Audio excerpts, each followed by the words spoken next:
अरे जाओ वज्रजंग राजा चक्रवर्ती थे, राजा वज्रजंग। एक समय ऐसा आया, उन्हें लगने लगा कि नहीं, बहुत ऊर्जा मैंने इस राजपाट में खराब कर दी, जीवन का अमूल्य समय। अब जीवन का उत्तरार्ध प्रारंभ हो गया है, पता नहीं जीवन की शाम कब ढल जाए। तो अपने बड़े बेटे को बुलाया और बड़े बेटे से कहा, देखो भैया, मैंने जीवन ये राजपाट में निकाल दिया, अब बाकी समय मैं आराधना में निकालूंगा, और अब मैं दीक्षा लेने के लिए जंगल जा रहा हूं, अब तुम ही इस राजपाट को संभालो। किसको कहा? बड़े बेटे को। बड़े बेटे ने मालूम क्या जवाब दिया? दीपक राज जी, पिताजी, यदि ये राजपाट अच्छा है तो तुम छोड़ के क्यों जाते हो, और यदि ये बुरा है तो तुम मुझे दे के क्यों जाते हो? मेरी रगों में भी तुम्हारा ही खून है पिताजी, मैं भी आपके साथ दीक्षा लूंगा। उस बड़े बेटे ने अपने छोटे भाई से कहा कि देखो भाई, मैं तो पिताजी के साथ दीक्षा लेने जा रहा हूं, ये राजपाट बहुत खराब है। उसने भी यही कहा, मेरी रगों में भी मेरा पिता का खून है, मैं भी तुम्हारा छोटा भाई हूं।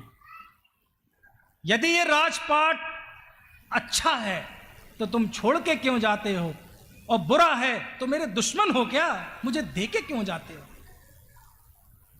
मैं भी पिताजी के साथ दीक्षा लूंगा।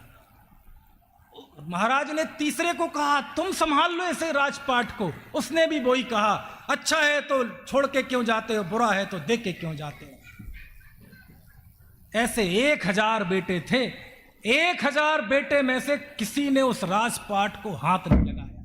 ये भारत देश की भूमि है, ये त्यागियों की भूमि है, ये भोगियों की भूमि नहीं है। जिस संपदा के पीछे हम एक दूसरे का गला काटने के लिए तैयार रहते हैं, एक एक इंच के लिए भाई भाई का खून का प्यासा हो जाता है, हमारे महापुरुष ने इसे छुआ तक नहीं। ये तो उन भरत की भूमि है कि जब 14 वर्ष को जंगल में चले गए तो उन्होंने खड़ाऊ रख के शासन किया, बैठे तक नहीं उसमें। क्यों? ये मेरा अधिकार नहीं है इस पर। कुछ बात समझ में आ रही कि नहीं? बोलो, इन सारे प्रसंगों से भाइयों की दूरी कम होनी चाहिए कि नहीं होनी चाहिए? और अंत में कोई नहीं बचा तो एक बहू को गर्भ था, पेट में बच्चा था, तो महाराजा ने उसको तिलक कर दिया और महाराज दीक्षा लेके चले गए, और वो 1000 पुत्रों ने भी दीक्षा ले ली। कोई छूने तैयार नहीं इस 6 खंड के राज्य को, 6 खंडों की विभूति को 1000 भाई छूने के लिए तैयार नहीं हुई और दीक्षा ले। क्या दृश्य होगा?